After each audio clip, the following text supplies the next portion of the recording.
بسم الله الرحمن الرحیم. مصنف رحمت الله علیه د مخکنا د اسم متمکن د اعراب چې کوم 9 اقسام دي د هغه بیان شروع کړی دي. اوس پورې د هغه 9 اقسامونه شپږ اقسام بیان شو. اوس مصنف رحمت الله علیه شروع کوي په اوم قسم کې د اسم متمکن د اعراب د اقسامونه. نو وی فرمایل السابع اوم قسم دا اعراب د اسم متمکن ان اغدادی یکون الرفع بتقدیر الضمه چې حالت رفعی به دی په تقدیر د ضمه سری. دا تقدیر الضمه چې دی نو دا اضافت د صفت شوی د خپل موصوف ته. اصل کې دی الضمه المقدره، هغه ضمه چې هغه مقدره وي.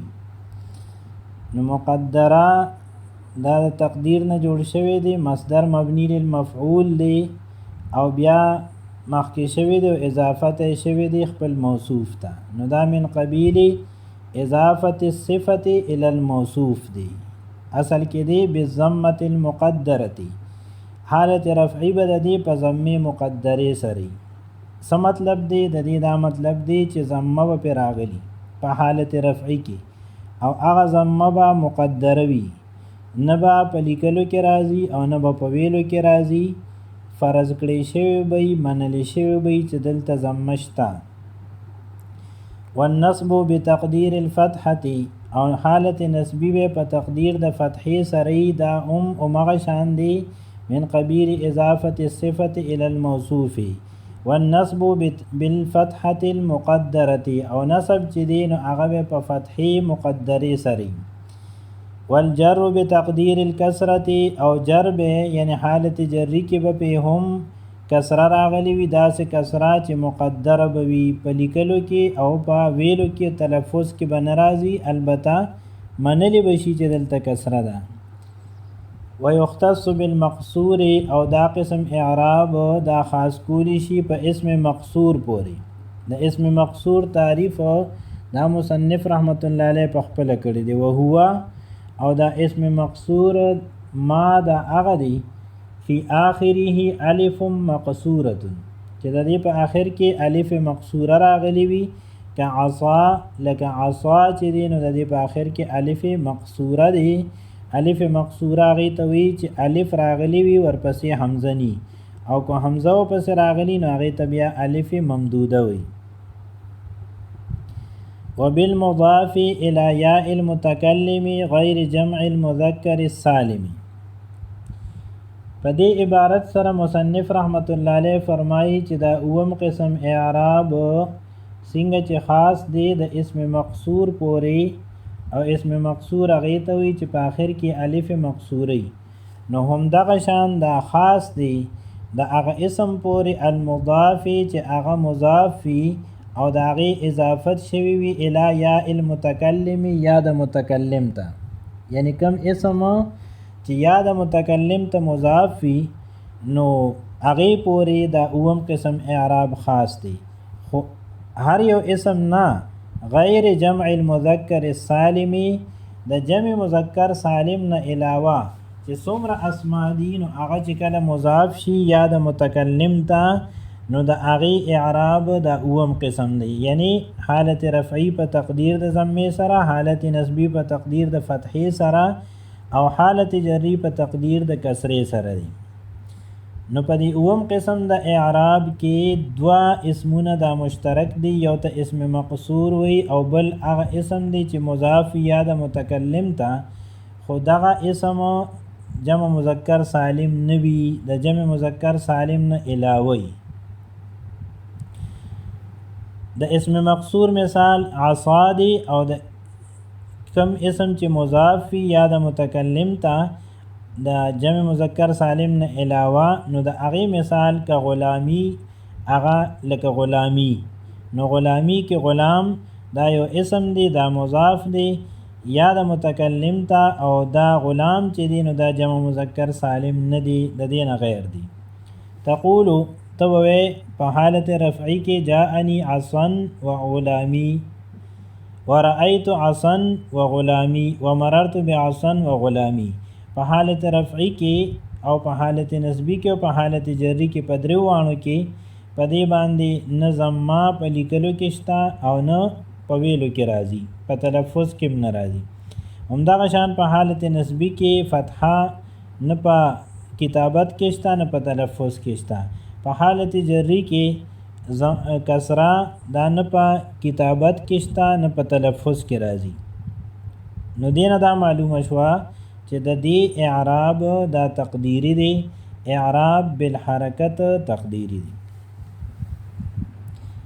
په دې عبارت کې اوم نمبر اعراب د هغې تفصیل دا بیان شو، او دا اوم نمبر اعراب په لنډو ټکو کې خلاصه داسې ده چې دا خاص د اسم مقصور پورې او دا خاص د هغه اسم پورې چې د جمع مذکر سالم نه علاوه وي او مضاف وي یا د متکلم ته. د دې دوو اسمونو پورې دا اوم قسم د اعراب دا خاص دی.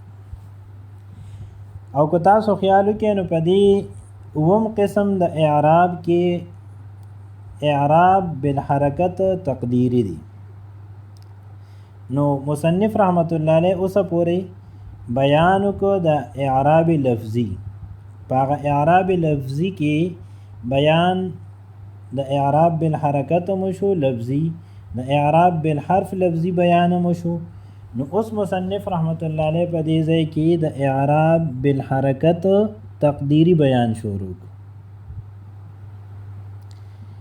دا اعراب تقدیری چې دی نو دا په څلورو ځایونو کې راځي، او په دې څلورو ځایونو کې دوه ځایونه داسې دي چې په هغې کې اعراب لفظي چې دی نو دا متعذر دی او مشکل دی. یعنی په هغې باندې اعراب لفظي ویل دا مشکل دی او دا ګران کار دی. څلورو ځایونو کې اعراب تقدیری راځي، په هغه څلورو کې دوه ځایونه داسې دي چې په هغې کې اعراب لفظي متعذر دی مشکل دی، نو په دې وجه پکې اعراب تقدیری راځي. نو دغه دوه ځایونه چې اعراب لفظي پکې متعذر او مشکل دی نو دا کم دي؟ نو یو اسم مقصور دی چې په آخر کې الف مقصوره راغلی، او دویم دا هغه اسم دی چې د جمع مذکر سالم نه علاوه وي او مضاف وي یا د متکلم ته. نو په دې دواړو اسمونو باندې اعراب لفظي راتلل دا متعذر دي. او دوه ځایونه داسې دي چې په هغې کې اعراب لفظي دا مشکل او متعذر خو نه دی، البته ثقیل دی، ګران دی. یعنی بالکل ناممکن نه دی، ډیر انتهایی درجه کې مشکل هم نه دی، خو ثقیل دی، ګران دی، په ژبه باندې په تلفظ باندې ګران دی. دوه ځایونو کې یو د هغې نه اسم منقوص دی، او دویم چې دی نو جمع مذکر سالم دا چې کله دا یا متکلم ته مضاف شي. نو په دې دواړو ځایونو کې اعراب لفظي دا مشکل نه دی، متعذر نه دی، خو لږ غونتې ثقیل دی، په تلفظ کې ګران دی. د دغې دواړو تفصیل چې دی نو هغه را روان دی رستو.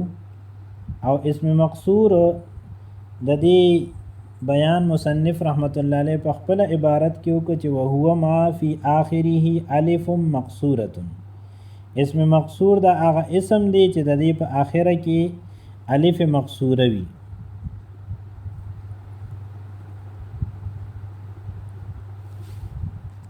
او په آخره کې دا الف مقصوره راتلل چې دي نو دا عام دي، په لفظونو کې موجودي، لکه العصا.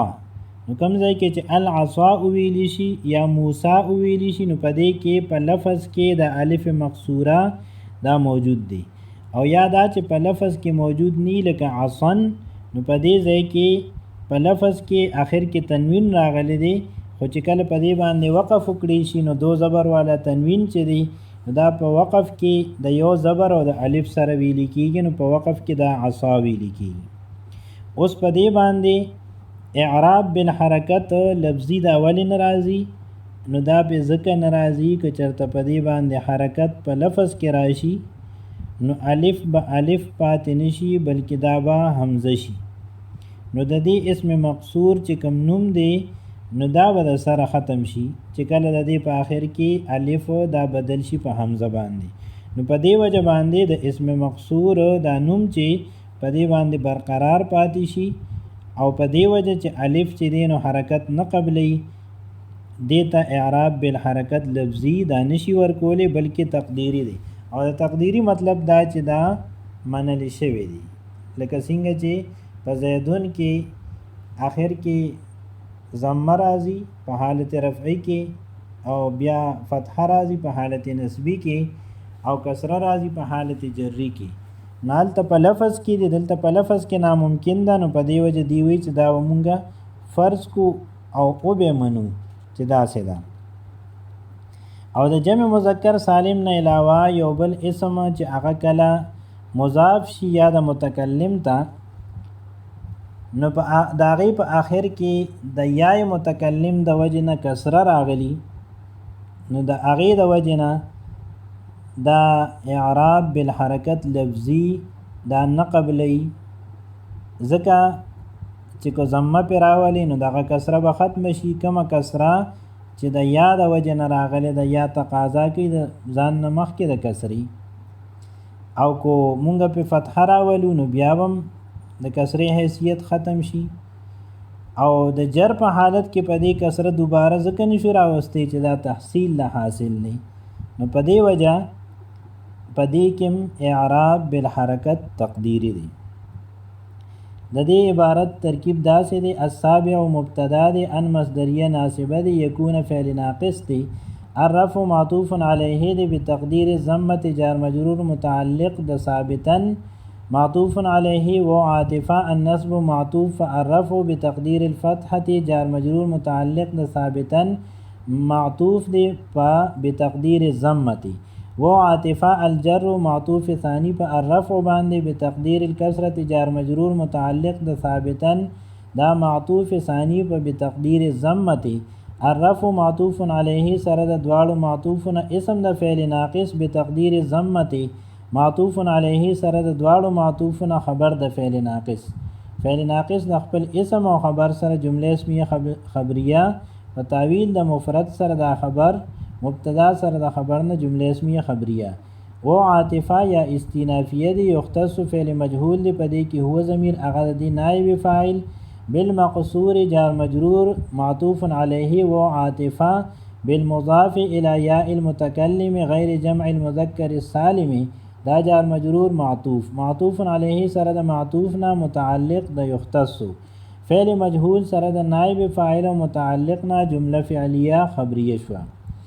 هو مبتدا دی ما موصوله فی آخره جار مجرور په اعتبار د متعلق سره خبر مقدم الف مقصوره مبتدا مؤخر مبتدا سره د خبر نه جمله اسمیه صله موصول سره د صله نه خبر او مبتدا سره د خبر نه جمله اسمیه خبریه شو.